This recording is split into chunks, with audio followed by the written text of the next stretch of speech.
ஓம் சாய்ராம். என் அன்பு செல்லமே, என்னுடைய தங்கமே, நான் உன்னிடம் ஒரு ரகசியம் சொல்கிறேன். அது உனக்குள் மட்டும் இருக்கட்டும்.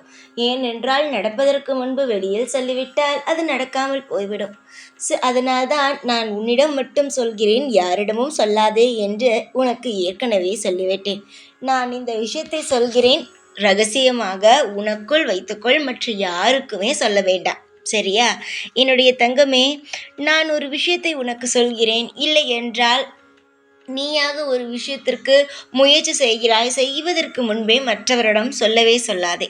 நீ ஏதாவது ஒரு விஷயம் செய்கிறாய், உனக்கு ஒரு மிகப்பெரிய ஒரு காரியத்தில் ஈடுபட போகிறாய் என்றால் முதலில் அது உனக்குள் மட்டும் இருக்கட்டும். அந்த திட்டங்களை உன் குடும்பத்தில் இருக்கிறார்கள் பார், உன் வீட்டுக்குள், அவர்களுக்கு தெரியலாம். ஏனென்றால் அவர்களுக்கு தெரியாமல் எதுவும் செய்யவும் முடியாது. அவர்களுக்கு தெரியலாம். அவர்களுக்குமே நல்லவர்கள், அதாவது உன்னுடைய அம்மா அப்பா, உன்னை நேசிக்கும் நபர்கள், அவர்களுக்கு தெரிந்தால் போதும். உன் வீட்டுக்குள் இருப்பவர்களுக்கு. அதையும் தாண்டி உன் வீட்டுப்படியை தாண்டி ஒருவருக்கு யாருக்குமே தெரிய வேண்டிய அவசியம் ஒருபொழுதும் கிடையாது.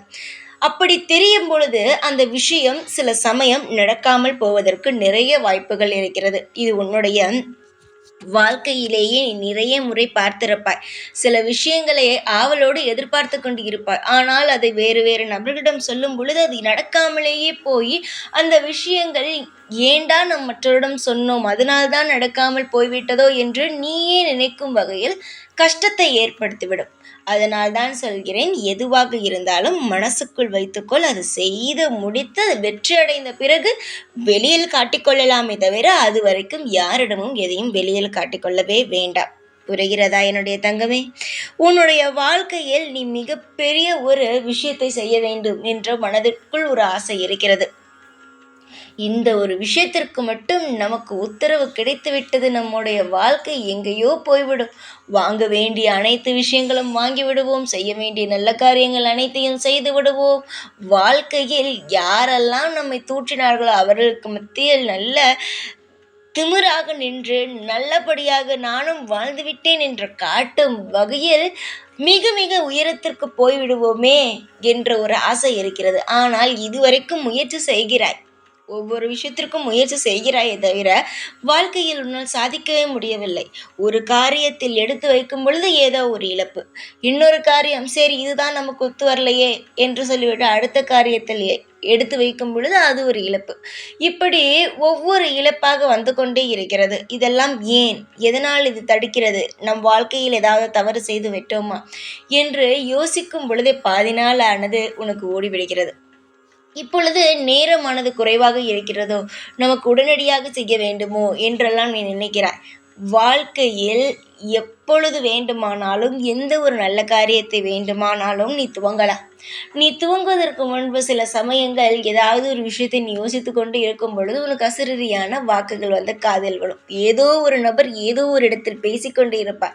நீ மனதில் நினைப்பதும் அவர் அங்கு பேசுவதும் சரியாக இருக்கும்.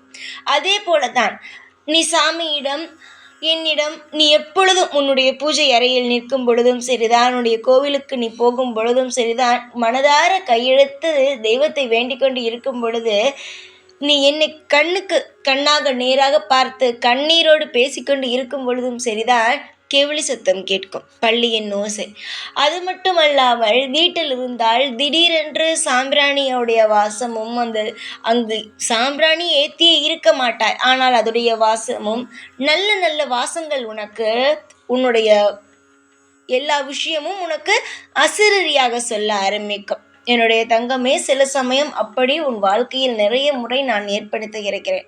உன்னுடைய வாழ்க்கையில் நிறைய விஷயங்கள் செய்ய வேண்டும், அதனால் தட்டி தட்டி போய்விட்டது, எதனால் என்றே தெரியவில்லை என்றால் எல்லாம் உன்னுடைய கர்மவினை.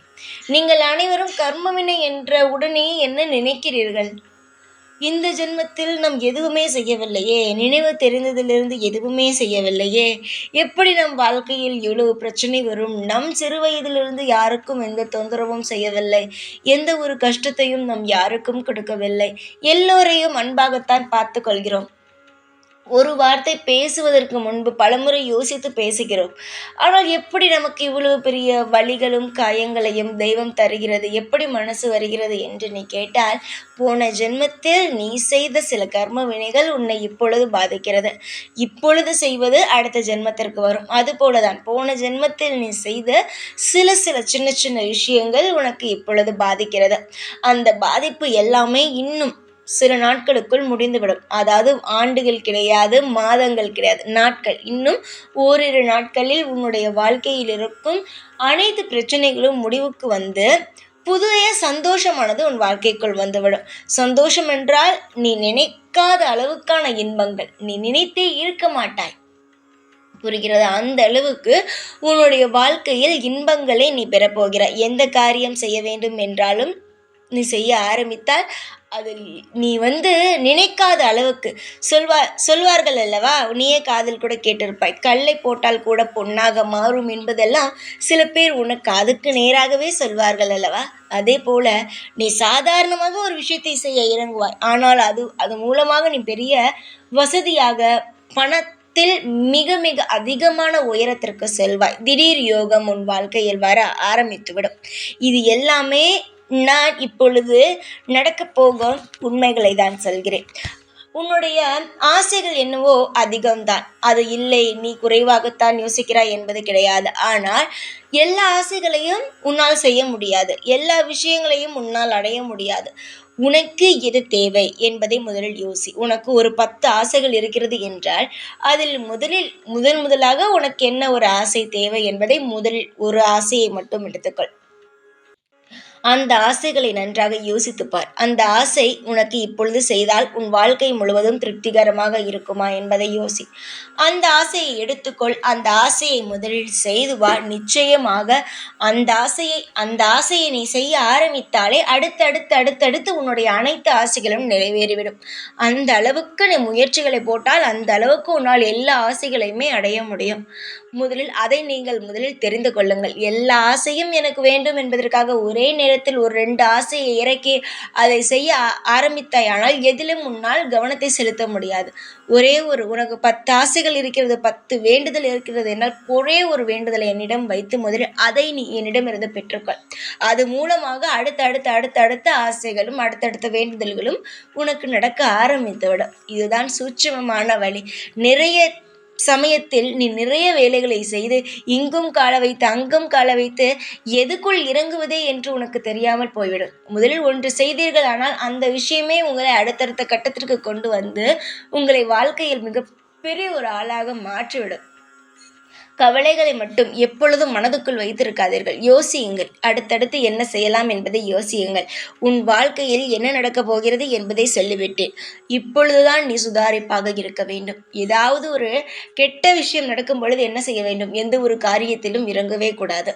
ஒரு கெட்டது, உனக்கு ஒரு ஆபத்து, நீ இந்த விஷயத்தில் சுதாரிப்பாக இருக்க வேண்டும் என்றால் புதிதாகவும் சரி பழைய விஷயத்திலும் சரி புதிதாக எந்த ஒரு காரியத்திலும் இறங்கக்கூடாது. அதுபோல நீ செய்து கொண்டு இருக்கிறாய் பார், அந்த விஷயத்தில் மிக மிக ஜாக்கிரதையாக இருக்க வேண்டும். இதுதான் ஆபத்து காலத்தில் நீ செய்ய வேண்டியது. அதுவே நல்ல காலம் ஆரம்பிக்க போகிறது என்றால் புதிதான விஷயத்தை கண்டிப்பாக நீ செய்யலாம். அதனால் உனக்கு வெற்றி வரும். அதே போல நீ செய்து கொண்டு இருக்கும் விஷயத்தில் அடுத்து உன்னால் முடிந்த முதலீடை போட்டு இன்னும் அதனால் பெரிய லாபங்களை நீ பார்க்கலாம். இதுதான் நல்ல விஷயத்திற்கும் கெட்ட விஷயத்திற்குமான நேரம். நல்ல விஷயம் வந்துவிட்டது. அதனால் நல்ல நல்ல விஷயங்களை புதிதாக செய்ய ஆரம்பியுங்கள். உங்கள் வாழ்க்கையில் நீங்கள் நினைக்காத அளவுக்கு மிகப்பெரிய ஒரு ஏற்றங்கள் வரும். இதுவரைக்கும் உங்கள் வாழ்வில் இறக்கங்களை மட்டுமே சந்தித்த உங்கள் வாழ்க்கை மிக மிக ஏற்றங்களை மட்டுமே சந்திக்க ஆரம்பிக்கும்.